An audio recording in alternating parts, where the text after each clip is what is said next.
Hello, everyone, and welcome to another episode of Musical Memories. I'm your host, Anthony Gamer, and today we are going to be discussing Boston's debut album. Boston, one of my all-time favorite albums, and one that holds a very special place in my heart. I've got a lot of memories wrapped up in this album, which I'll share with you, along with just discussing the album itself. So let's get started. Going back to the late 70s when we lived in Oak Heritage, which was a small, I guess you could say a trailer community or very small subdivision in Wheatfield, Indiana. This is the humble abode in which we lived in. While we didn't have much money back then, I have nothing but happy memories. I remember lots of good music in the house, lots of relatives. I had a great babysitter, Tracy, that lived across the street, who was the one who introduced me to Kiss. But we're not talking about Kiss today, we're talking about Boston. The album itself was released on August 25th, 1976. It clocked in at 37 minutes and 41 seconds. It was produced by Tom Scholz and John Boylan. Upon its release, it became pretty much an immediate hit, and the three singles that came off the album, More Than a Feeling, Long Time, and Peace of Mind, helped solidify this album as being a legend in the making. And of course, this wasn't lost on my parents, particularly my father, who pretty much was a classic rock encyclopedia. Up until his death in 2012, my father was pretty much the go-to guy for anything classic rock related. Shit, I didn't need Shazam. All I had to do was call my dad when I heard a song on the classic rock radio I couldn't identify, and sure enough, he'd turn on the radio and let me know who it was, and sometimes give me a hard time for not recognizing it in the first place. Pretty much as soon as my father heard tracks from the album, he decided, well, I better go up and get this. So in 1977, we made our way up to South Lake Mall and purchased the album. Of course, this photo you see here is a vintage photo of what South Lake Mall looked around that time period. Of course, it looks nothing like this anymore, and it's really kind of sad to look at these old pictures and remember how things used to be. And of course, the go-to place at South Lake Mall to purchase records was Camelot Music. How do I remember that this was the place we bought it when there were actually, I think, 2 or 3 other record stores from there? Simple. My dad always left the plastic wrap on the album, and on the sticker it said Camelot Music, so it was pretty safe to assume that's where he got it. And this was the stereo that my dad played the record on. He actually had this stereo, or many of its components, for many, many years. That original record player that you see there actually was replaced a few years later, as I, not knowing what I was doing, accidentally broke the needle off of it. The album made quite the impact on me, and I would frequently ask my father to play it over and over again. Actually, to save the life of the record, he put the album on cassette, which was something we all did back then, since you could play it in the car, and, they never did quite perfect record players in cars.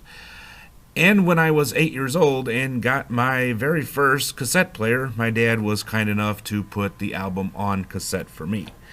I'd honestly have to say that at that time in my life, no other album, save for something by Kiss, had that big of an impact on me. Alright, enough of my memories. Let's go ahead and get into the album itself. As I said, the album clocked in at 37 minutes and 41 seconds. Now, the tracks on this album were as follows. Side 1 was More Than a Feeling, followed by Peace of Mind, Foreplay / Long Time. Now, on side 2, you had Rock and Roll Band, followed by Smokin', Hitch a Ride, Something About You, and Let Me Take You Home Tonight.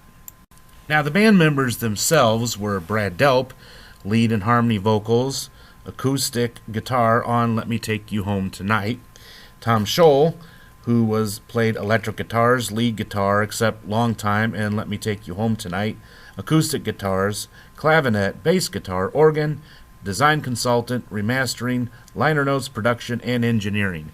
Wow. Barry Goudreau, rhythm and lead guitars on Foreplay, Long Time, and Let Me Take You Home Tonight. Fran Sheehan, bass guitar.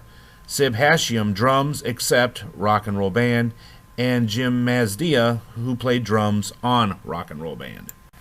As you can tell from the album credits, Tom Scholl, who is second from the left, pretty much had total creative control of Boston. Scholl wrote or co-wrote every song on the album, with the exception of Let Me Take You Home Tonight, which was written by Brad Delp, played virtually all of the instruments, and recorded and engineered all the tracks. Now, the style itself, wow, what can you say about that? It's often referred to as what's called the Boston sound. This was developed through Scholl's love of classical music, melodic hooks, and guitar-heavy rock groups such as the Kinks and the Yardbirds, as well as a number of analog electronic effects developed by Tom Scholl in his home studio. And of course, you've got to give credit to Brad Delp and his vocals. Brad Delp, in my opinion, has to be one of the best vocalists, of just about every genre. Even after he would leave the band years later, before coming back, he honestly had one of the best vocal ranges of anyone I ever heard, being able to sing not only lead but harmony, and was a really great songwriter. Definitely contributed to what has been called the Boston sound. Another thing about the album is the cool cover itself. This became a trademark of Boston's covers for many of their other albums. Tom Scholl himself said, "The idea was escape. I thought of a spaceship guitar." The original spaceship was designed in 1976 by Paul Asher and illustrated by Roger Hyson, with lettering by Gerard Huerta for Epic Records. Alright, so let's go ahead and discuss the tracks themselves. The first song, of course, was More Than a Feeling, which clocked in at 4 minutes and 46 seconds, and this was, of course, the first single from the album. Tom Scholl said that this song was an ode to daydreaming, and he based the guitar solo itself kind of along the one that was in the song Telstar. This also was a very personal song, as it described a lost relationship that Tom had experienced while in college. Alright, Peace of Mind was the second track, and it clocked in at 5 minutes and 2 seconds. Tom said that this song was about his superiors at Polaroid, which is where he worked while he was starting off with Boston, until the money became good enough that he could actually leave the job. This song was actually written in 1972, many years before it was recorded for Boston. Alright, and the third track and final for side one is Foreplay / Long Time, which clocked in at 7 minutes and 47 seconds. This song is really great, as it's got that long intro with some of the cool sound effects that Tom Scholl was known for. But remember, no synthesizers, and his organ playing. Just a great song, as that intro leads right into a hard rockin' song with some great guitar work. Signature of what would become the Boston sound. One thing that's interesting here is I kind of noticed not too long ago that the 3 singles came off the first 3, actually all 3 tracks of the first side were the singles for this album. Alright then, so let's flip the record over, and the first track on here is Rock and Roll Band. This song clocked in at 3 minutes on the nose, and it's kind of a fictionalized experience of what their band was like in the early days. Of course, this was pure fantasy, as the band pretty much had things going on and they weren't really homeless and all that stuff. This was a track that the original drummer, which was held over from Tom and Brad's band, Mother's Milk, played on. That Jim Mazdia played on only this track. Now, track 2 is Smokin'. This was actually written by Brad Delp and Tom Scholl. It clocks in at 4 minutes and 20 seconds. And yes, the song is about what you think it's about, partying and smoking marijuana. Alright, the third song on this side is Hitch a Ride, and it clocks in at 4 minutes and 12 seconds. The original title of the song was San Francisco Day, with lyrics starting in New York City and then playing to hitch a ride to head for the other side. As far as my personal feelings towards this song, honestly, this song was really good at helping me fall asleep as a real little boy. I'm not putting it down by any stretch. I love this song. I'm just saying it kind of had this relaxing feel. When you listen to it, you hear those acoustic guitars playing, Just a great song, very relaxing, probably one of the mellowest songs on this album. Alright, and next is Something About You. It clocks in at 3 minutes and 48 seconds. Now, this song has a real special place in my heart because this is a song that I've often dedicated to various women at, dances and stuff like that. Really a romantic song. It was actually one of the songs that was left over from the demo days. It was written in 1975, and it was originally called Life Isn't Easy.